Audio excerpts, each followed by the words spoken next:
Hi everyone. Welcome back to Weapon of the Week. Last time around we talked about knives, so I thought it was only fair to talk about daggers this time. They're almost as old, if not exactly as old as knives are. As a matter of fact, some of the earliest weapon-like artifacts that we have two edges on either side of a point. Here's an example of a historical artifact that was found here in North America. They've been dated as being more than 14,000 years old. They were found in the carcass of a mastodon, and they're thought to be either spear points or daggers. But there they are with two sharp edges on either side. So that idea of the difference in shape of having two sharp edges is not just because I have twice as much cutting surface. If I use this medieval dagger as an example, that increased cutting surface also helps with thrusting. A point that has dull blade on either side of it is harder to push through in a thrusting action than a point that has sharp blade on either side of it. So having those two sharp edges not only helps my cutting, it also helps my thrusting. Daggers were present all through European history. In the classical era, the Roman soldier, in addition to carrying the gladius, would carry a shorter two-edged dagger called a pugio, which would be something he might pull out at close quarters or use as a tool. Indeed, throughout history, daggers are used as both tools and weapons, but they're also weapons that give a really good example of specificity of design. So let me go through a few of the examples I have on the table and show you what I mean about that. Here's an example, a rubber training version, and then an aluminum theatrical version of what's called a rondelle dagger. That name comes from these two round discs that are on either side of the handle. They're there to serve that same purpose that the large pommel and raised area of the gladius did, to keep my hand from shifting around as I grasp this handle. And that's where they get their name from. Very simple in design, but again, a long, thin, pointy blade that was used by knights in combat often to give the coup de grace, the final blow. After knocking down my opponent in battle or in the lists, I could pull out my rondelle dagger and search for the parts between the armor or the chinks in the mail and thrust on through it. So there's something rather specifically designed, not necessarily a better cutting weapon than any other knife might be, but really good at delivering that finishing, killing thrust. Here's an example of a medieval dagger that might simply be carried on one's person and used as a tool and as a weapon, not necessarily in accompaniment with anything else. And each culture had a version of the dagger. Here's the Scottish dirk, which is pretty famous in Scottish history. Took on a lot of different forms historically, but basically that idea of the Highland warrior carrying a dirk and a skene dhu, a shorter knife, goes back hundreds and hundreds of years. Here's a wonderful example of how daggers were modified in order to work against the armor of the time. So if we come to some chainmail, and I happen to have some here, and this is sort of pocket shaped, so I can stick my fingers inside of it. You can see that when I take this large dagger with a broad blade and I try a cutting action, nothing's going through that. But I have a point and I have two sharp edges on either side of it. Well, notice how closely woven this chainmail is.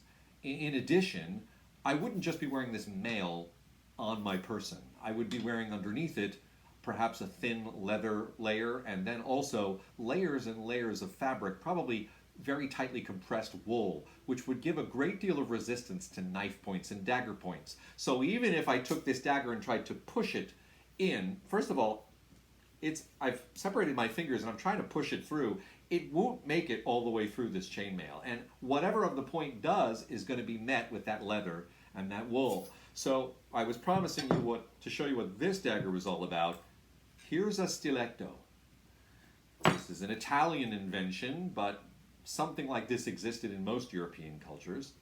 This is specifically designed to combat someone who might be wearing any kind of armor under their clothing. So this isn't a battle weapon, but rather a weapon of assassination, but it works just as well as that rondelle dagger would when it comes to chainmail.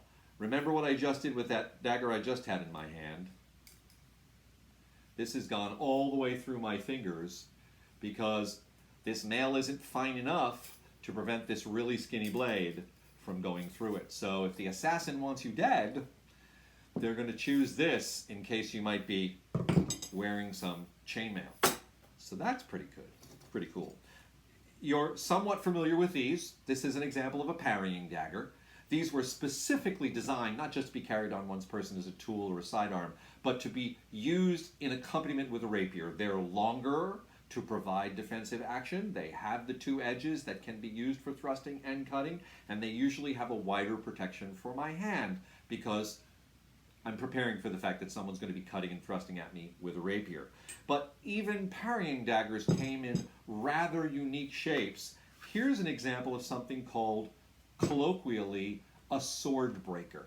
This is a parrying dagger that has on it these notches that are designed actually not for breaking swords, and modern day Renaissance martial arts experts have made multiple trials. Rather hard to break a well-tempered sword, but what they do really well is catch a sword blade. You can imagine if my stiletto blade represents the rapier blade, that if this comes in here and lodges in between, I'm going to show you those notches, one of those notches, they're shaped in such a way that it's not so easy to pull it back or pull it out. And for a moment, especially if I'm able to turn my wrist and trap that rapier is stuck while I'm using my rapier against the other person. And of course, this other edge, still very good for cutting and very good for parrying. So there's kind of a funky design of something called a sword breaker. There's also a trident dagger or three-pronged dagger that was also thought to be designed not to break swords, but to catch them so that I could have a moment of having hold of that sword while I could take advantage with my rapier. So there's the Italian stiletto. And daggers, as I said, were not just present in Europe. They were all over the world. Here's a wonderful example of a weapon from India called a katar. Now, this particular dagger is designed not so much for thrusting and cutting as for punching with the hand. You'll notice the grip is these prongs in between these metal guards right here, which are designed to partly protect my hand and partly to stabilize the dagger. And then in my hand, this allows for a very powerful punching action. There were martial arts in India that involved using two katar together, and some that involved using a katar and a longer weapon that was rather like a rapier, but again, a fist weapon, a fist sword that was designed for punching. So there's an incredible amount of power behind that thrust, and I could still be using my dagger for parrying and also cutting. Daggers continue through modern times. World War II, we talked last time about a couple of examples of fighting knives from World War II. Here's an example of a fighting dagger, specifically designed by a guy named Fairbairn. It's called the Fairbairn-Sykes dagger, very famous British SAS commando knife, specifically designed for commandos, special ops, for quick dispatch, ease of use, for cutting and for thrusting, and for lightness and ease of wielding. And this is all metal construction, ribbed grip so that it doesn't slip in my hand. The one modification that the commandos made to this over time was this solid steel dagger was eventually ordered in black finish so that night raids, it wouldn't catch any light. And that kind of approach to especially commando or black op or special op combat continues today in the example of a lot of modern fighting knives, all, again, not all dagger based, but many of them dagger shaped, two edges, for all of the reasons that we've talked about so far, and slim and simple in their design, kind of like that Fairbairn-Sykes was, in order to facilitate ease of use and quickness of motion and concealment. One last example I'm going to show you here. You've seen it before. It's a switchblade. A switchblade is a thrusting weapon.